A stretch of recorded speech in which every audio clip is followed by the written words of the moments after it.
Have you ever really thought about a single breath? I mean, it feels so simple, right? So effortless. But behind the easy rise and fall of your chest is this incredible hidden world of physics. Today, we're going to pull back that curtain and look at the amazing mechanics of just breathing. That's right. More than 20,000 times today, your body will do this, completely on autopilot. But how does it actually work? How do you get air from all the way out there into your cells? Well, the answer is this beautiful, intricate dance of pressure, tension, and volume. And our whole story really begins and ends right here. Look at this. These are your alveoli, tiny, delicate air sacs. You have hundreds of millions of them, and if you spread them all out, they'd cover a tennis court. It's wild. This is the crucial spot where the air you breathe finally meets your bloodstream. Okay, so to understand how air even gets to those alveoli, we first need to look at the forces at play inside your chest. Believe it or not, there's a constant silent battle going on in there, and the outcome determines every single breath you take. Now, here's something that might blow your mind. You don't actually suck air in. That's not how it works. Instead, your body just creates space. By making the container, your chest, a little bit bigger, the pressure inside drops, and the outside air, it just flows in to even things out. It's pure, simple physics. And it all happens in this really elegant four-step sequence. First, your brain sends a command. Then, muscles like your diaphragm contract and flatten out. That makes your chest cavity expand, creating that low-pressure zone. And just like that, air rushes in. Simple, right? But what's maybe even cooler is what happens when you're not actively breathing. You know, in that little pause between breaths. Your respiratory system isn't really relaxed. Nope. It's held in the state of perfect balanced tension, almost like a drawn bowstring, just waiting to be released. This equilibrium point has a name. It's called the functional residual capacity. It's basically the system's happy place. It's the exact point where the inward pull of your lungs is perfectly matched by the outward spring of your chest wall, a perfect standoff. Here, think of it like this.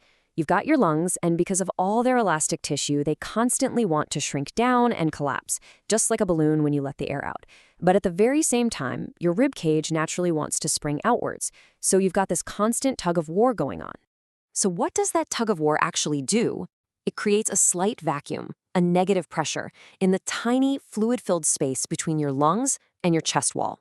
We call this intrapleural pressure, and it acts like a vacuum seal, basically gluing your lungs to the inside of your chest so they can't collapse. It's absolutely brilliant. Okay, so let's zoom back into those 300 million tiny alveoli, because they face their own incredible physics problem, one that could, in theory, cause your lungs to completely collapse with every single exhale. And that problem is called surface tension. Right? It's a really good question.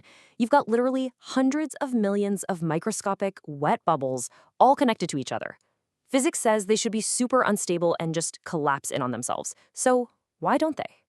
The culprit here is surface tension. It's the same force that makes water droplets bead up. There's a rule in physics called the law of Laplace, and it tells us that smaller bubbles have higher pressure inside. If that were the case in our lungs, all the small alveoli would just empty into the bigger ones, and the whole system would collapse. It would be a catastrophe. But of course, our bodies came up with an ingenious solution. Enter our hero, a substance called pulmonary surfactant. It's made by special cells in the alveoli, and this amazing mix of fats and proteins acts like a detergent or like Teflon, completely breaking up that surface tension. And we can actually prove how powerful this stuff is. Check out this classic experiment. It takes a lot more pressure to inflate along with air than it does with saline solution. Why? Because the saline gets rid of that air-water interface, and poof, the surface tension is gone. It's just clear proof of how much work surfactant saves us with every single breath. Okay, so we've got the big picture mechanics and the tiny microscopic solution. Now, let's put it all together and actually follow the precise pressure changes of one single complete breath. All right, here we go. As you start to breathe in, your muscles contract, your chest expands. This pulls on the lungs, and that makes the negative pressure in that pleural space even more negative. It drops from about -5 down to -8 centimeters of water. That stronger vacuum acts like a suction cup, pulling the alveoli open like millions of tiny bellows. As their volume gets bigger, the pressure inside them dips just a tiny bit. We're talking only about 1 centimeter of water, below the air pressure outside your body. And get this, that minuscule difference in pressure, that's all it takes. Air immediately flows down that gradient from the atmosphere straight into your lungs, giving you about half a liter of fresh air. It's just so incredibly efficient. Now for the best part, the exhale. In normal, quiet breathing, this is completely free. It's passive. Your muscles just relax. That natural, elastic energy you stored in your lungs when you breathed in, it takes over and gently squeezes the air right back out. No effort needed at all. So this whole system is just this beautiful, efficient machine. But you can really appreciate its brilliance when you see what happens when things change, either when you start exercising or when the physical properties of the lungs themselves are altered by disease. Take a look at this. In a condition like fibrosis, for example, the lungs become really stiff and hard to stretch. That makes it incredibly hard work just to inhale. On the flip side, with emphysema, lung tissue gets destroyed, making the lungs really floppy.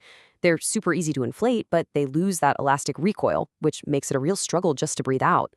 So when you really stop and think about it, from that perfect balance of forces to the molecular engineering of surfactant, every single breath you take is a marvel of physics. I mean, it's a system that mastered complex fluid dynamics and material science billions of years before we ever even wrote a textbook on it. It just makes you wonder, what other elegant solutions are hiding right there in plain sight?